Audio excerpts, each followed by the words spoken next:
నమస్తే, welcome to నవయువరై channel. This is Maruti Nandan. ప్రస్తుతానికి తెలుగు 2 రాష్ట్రాల్లో కూడా చలి తీవ్రత విపరీతంగా ఉంది. మనకు తెలంగాణలో అయితే కొన్ని ప్రాంతాల్లో సింగిల్ డిజిట్ సంబంధించినటువంటి టెంపరేచర్ నమోదైనటువంటి సందర్భాలు చూస్తున్నాం. సో ఎప్పుడైతే ఒక 12 సెంటీగ్రేడ్ కన్నా ఉష్ణోగ్రత తగ్గిందో నారుమడి పైన మనకు తీవ్రమైనటువంటి ప్రభావం పడేటువంటి అవకాశం ఉంది.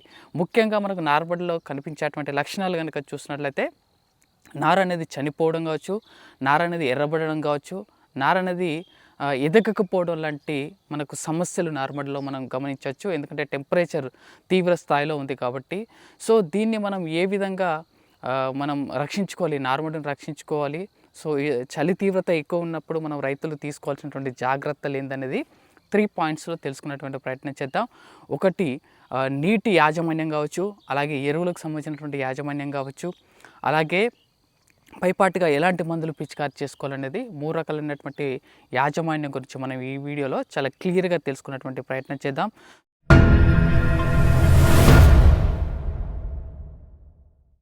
సో ఈ టెంపరేచర్ పూర్తిగా తగ్గిపోవడం అనే ఒక 12 సెంటీగ్రేడ్స్ మించి తగ్గిందనుకో ఖచ్చితంగా నార్మల్ పైన ప్రభావం పడుతుంది. సో మనం ఇప్పుడు అనుకున్నట్టుగా యాజ్ యూజువల్‌గా దాదాపు 6, 7, 8 నమోదవుతున్నటువంటి దృశ్యాలు చూస్తున్నాం. సో దానికి మనం మొట్టమొదటిగా చేయాల్సింది ఏంటంటే నారుమడి పైన మనం వి ఆకారం లైక్ అర్ధచంద్రాకారంలో పైపులు కానీ కట్టెలు కానీ నారుమడికి ప్రొటెక్షన్స్గా ఉంచుతూ మీకు ఇమేజ్లో చూపించినట్టుగా దానిపైన పాలిథిన్ షీట్ లాంటిది కనుక కవర్ చేసుకున్నట్లయితే మ్యాక్సిమం మనం నారుమడిని భౌతికంగా కాపాడుకోవడానికి అవకాశం ఉంటుంది. సో ఇలా అనుసరించడానికి చాలామంది రైతులకు వీలు కాదు. అలాగే దాన్ని అనుసరించడానికి కూడా ఎవరు ఇంట్రెస్ట్ చూపించరు. ఓపెన్‌గానే చాలామంది రైతులు ఉంచే ప్రయత్నం చేస్తారు. సో ఏమవుతుందిలే అనే ఒక కాన్సెప్ట్‌లో సో దాంతో అనేది నారుమడి అనేది ఎదగకపోవడం వల్ల దాదాపు 35, 40 రోజులు అంటే స్వల్పకాలిక రకాలు కూడా లేటు నాటుపడేటువంటి అవకాశం ఉంది. అంటే దాదాపు 35, 40 రోజుల తర్వాత ఏస్తాం పెరిగింది కదా ఏస్తే ఏమవుతుంది అనుకుంటే సో వరికి సంబంధించినటువంటి వయసు నారుమడిలోనే సగం గడిచిపోతుంది. ఇప్పుడు స్వల్పకాలిక రకాలు తీసుకుందాం 125 రోజులే 40 రోజులు నారుమడిలోనే ఉండడం వల్ల ఏమవుతుందంటే మనకు పిలక అనేది రాదు. మ్యాక్సిమం అసలు పిలక రాదు. పిలక శాతం పూర్తిగా తగ్గిపోతుంది. వేసిన కర్రలకు మాత్రమే మనకు గులిసి రావడం జరుగుతుంది. సో ఎప్పుడైనా కానీ నారుమడి అనేది మ్యాక్సిమం మనము 18 నుంచి 22 లేదా 25 రోజుల్లో నాటేసుకునేటువంటి ప్రయత్నం చేయాలి. ఈ మధ్యకాలిక స్వల్పకాలిక రకాలకు సంబంధించి. దీర్ఘకాలిక రకాలు అనుకోండి 35 రోజులు 40 రోజులైనా పెద్ద ఏముండదు. దాదాపు 155 నుంచి 160 రోజుల పంట కాలం కాబట్టి పంట దిగుబడి పైన ప్రభావం చూపించదు. కానీ స్వల్పకాలిక రకాలు మనం ఎంత మంచి విత్తనాన్ని ఎంచుకున్నప్పటికీ అయినా సరే ఖచ్చితంగా వితిన్ 18 to 25 డేస్‌లో తక్కువ కర్రలు దగ్గర నాటివేసి చూడండి. రబీలో మంచి దిగుబడి రావడానికి అవకాశం ఉంటుంది. ఈవెన్ అది 3 ఇంచుల ఉన్న మంచిదే. తక్కువ కర్రలు దగ్గర నాటేస్తే ఖచ్చితంగా మంచి ఈల్డ్ రావడానికి అవకాశం ఉంటుంది. కాబట్టి ప్రత్యేకించి నారుమడి అనేది ఇక్కడ ఈ టెక్నిక్స్ ఫాలో అవ్వాలనేది మీకు ప్రత్యేకించి ఈ వీడియోలో చెప్పబోతున్నాను. సో ఈ పాలిథిన్ షీట్ కవర్ కప్పి అదంతా చేసే లేదు సార్. మిగతా 3 రకాలైనటువంటి యాజమాన్య పద్ధతులు మనం ఖచ్చితంగా అనుసరించాల్సిందే. అందులో ప్రధానంగా నీటి యాజమాన్యం అనేది మనం తెలుసుకుందాం. నీటి యాజమాన్యం అనేది దాదాపు ఫస్ట్ 6 రోజులు 7 రోజులు మీకు తెలిసిందే తన్నీరు తీస్తూ ఉంటారు. అది తన్నీరు తీసే ప్రక్రియలో నారు చనిపోతే మనం పైపాటిగా ఏం చేయలేనటువంటి పరిస్థితి. కానీ 1 ఇంచు నుంచి 1/2 ఇంచు పైప్ పెరిగినప్పుడు మాత్రం ఖచ్చితంగా నారుమడిలో రాత్రి సమయంలో నిండిగా మునిగేటట్టు నీరు పెట్టుకోవాల్సినటువంటి అవసరం ఉంది.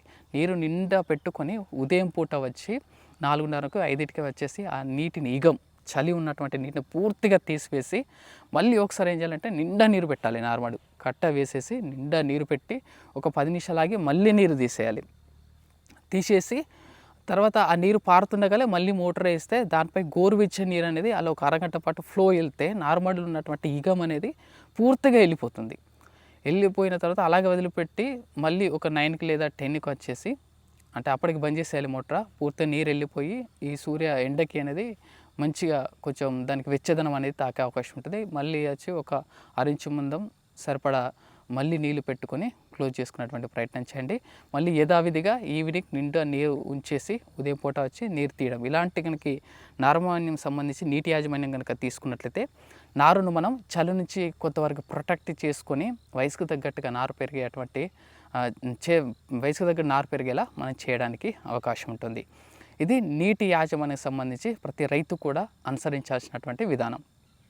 అలాగే మనకు తెగుళ్ళకు సంబంధించి ఎప్పుడైతే చలి తీవ్రత విపరీతంగా ఉంటుందో మొక్క బలహీనపడేటువంటి అవకాశం ఉంటుంది. ఎందుకంటే అది స్ట్రెస్ గురై ఉంటుంది, నిశ్చలంగా అలాగే ఉండిపోతుంది. అలాంటప్పుడు మొక్క అనేది తెగుళ్లకు ఆశించేటువంటి అవకాశం ఉంది. కాబట్టి తెగుళ్ళ నుంచి మనం కాపాడుకోవడానికి ప్రైమరీ దశలో మనకు సాప్ రిలేటెడ్ లైక్ కార్బనిజం మ్యాంకో జబ్ రిలేటెడ్ సంబంధించినటువంటి ఫంగిసైడ్స్ని మనం స్ప్రే చేసుకోవాలి.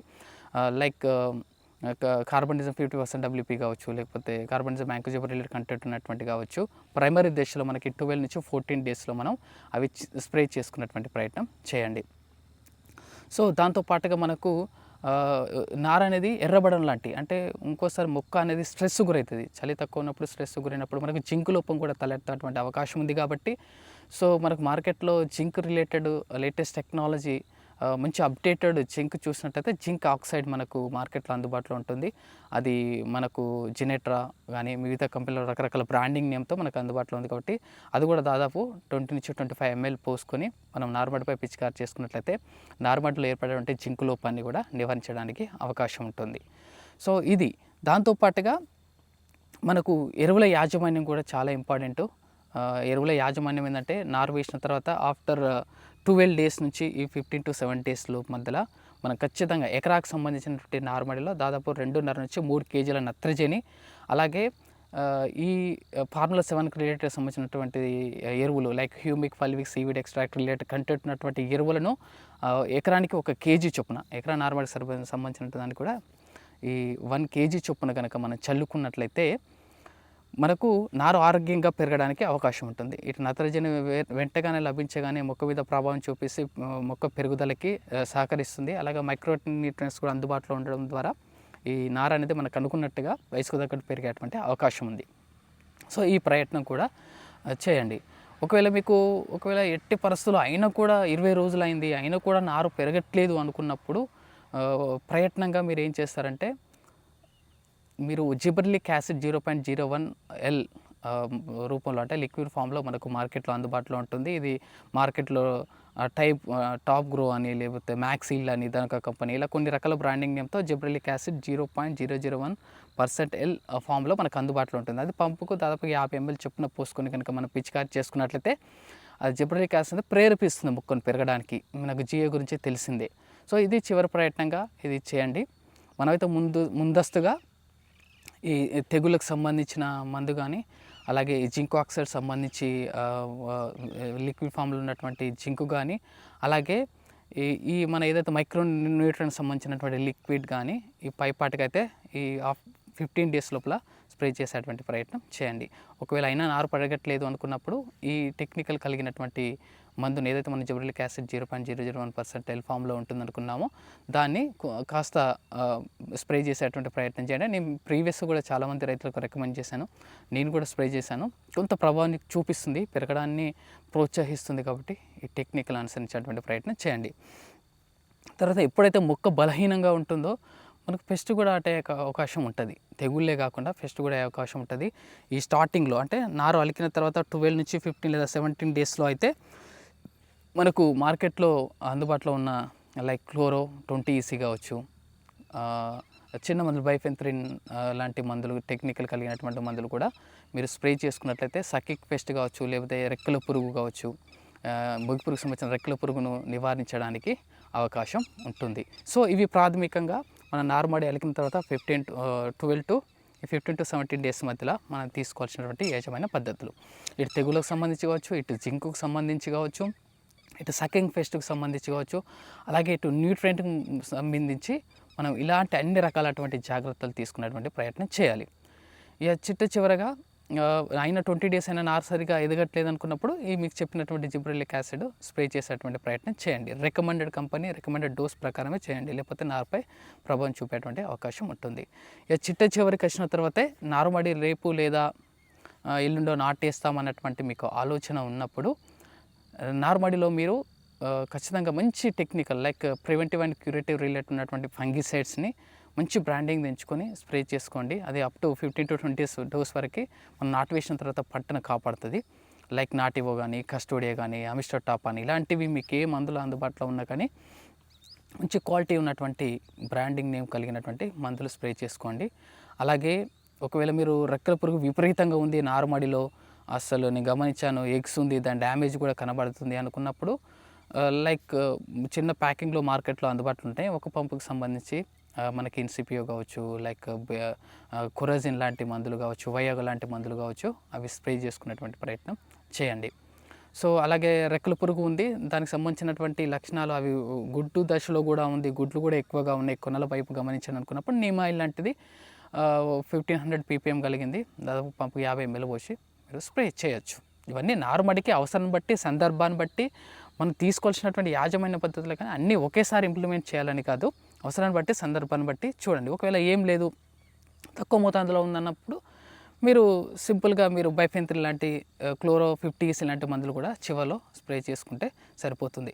సో ఇవన్నీ చెట్టు చివరి ఎందుకు చేయమంటున్నంటే, నేను నా పొలంలో అబ్జర్వ్ చేసింది ఏంటంటే, చెట్టు చివరి సమయంలో కనుక ఇలా స్ప్రే చేసుకోవడం ద్వారా నాటు వేసిన తర్వాత 15 to 20 days వరకు మనం పొలం అనేది ఆరోగ్యంగా ఉంటుంది. మనం పెద్ద టెన్షన్ పడాల్సినటువంటి అవసరం లేదు. వెంటనే 15 daysలో మళ్ళీ ఇన్సెక్టిసైడ్ గ్రాన్యువల్ జల్లడం అలాంటివి చేయాల్సినటువంటి అవసరం లేదు. నేను గత 3 నుంచి 4 సీజన్లలో చూసినట్లయితే, ఎప్పుడైతే చిట్ట చివరిలో మంచి క్వాలిటీ ఉన్నటువంటి ఈ ఇన్సెక్టిసైడ్ సంబంధించి కానీ తెగుళ్ళకు సంబంధించి మందులు కానీ స్ప్రే చేసుకుంటున్నానో, అప్పుడు నాకు 15 రోజులు, నాటు వేసిన తర్వాత 15 రోజుల్లో నేను యూరోలో సాప్ కలిపి చల్లాల్సిన అవసరం నాకు ఏనాడు రాలేదు. అలాగే ఇన్సెక్టిసైడ్ గ్రాన్యువల్స్ లైక్ క్లోరాంతర్ నీల్పుకు సంబంధించి ఆదమా కంపెనీలో కొన్ని ఉంటాయి కదా, కెల్డన్ లాంటివి కావచ్చు, గ్రాన్యువల్స్ని ఎప్పుడు చల్లలేదు. డైరెక్ట్ 35 daysకి డైరెక్ట్ స్ప్రేకే వెళ్ళడం జరిగింది. సో అదివరకు అనేది నాకు పంట కొంతవరకు ప్రొటెక్ట్ చేయగలిగినాయి ఈ చివరి. ఎందుకంటే ఒక్క పంపుతో అయిపోయేదానికి 10 పంపులు మనం పంపేసుకొని ప్రాథమిక దశలో దిగాల్సిన అవసరం లేదు పొలంలో. సో కాబట్టి నారుమడి రక్షణ అనేది, ముందస్తుగా రక్షణ తీసుకున్నది అత్యంత ప్రధానమైనటువంటి అంశం అని ప్రతి రైతుకు, ఎవరైతే యంగ్ ఫార్మర్స్ ఉన్నారో వాళ్ళందరికీ చాలా స్ట్రాంగ్గా నేను ఇది సజెస్ట్ చేయడం జరుగుతుంది. సో ఈ విధంగా నీటికి సంబంధించిన యాజమాన్యం కావచ్చు, ఎరువులకు సంబంధించినటువంటి యాజమాన్యం కావచ్చు, అలాగే పైపాటు మందులకు సంబంధించి, తెగుళ్ళకు సంబంధించి, ఇలాంటి పోషక యాజమాన్యం సంబంధించి అన్ని రకాలటువంటి రక్షణలు అవసరాన్ని బట్టి, సందర్భాన్ని బట్టి, మీ నార్పడిలో కనబడ్డటువంటి లక్షణాలకు అనుగుణంగా మీరు ఇలాంటి జాగ్రత్తలు కనుక తీసుకున్నట్లయితే ఖచ్చితంగా 25 daysలో మనం అనుకున్నటువంటి నారు ఎదుగుదలను చూడడానికి అవకాశం ఉంటుంది. ఒకవేళ అయినా కూడా లేదు, నారు ఎదగలేదు, 3 inches ఉంది, 4 inches ఉంది అనుకున్నప్పుడు అయినా పర్లేదు, డైరెక్ట్ ప్లాంటేషన్కి వెళ్ళిపోండి.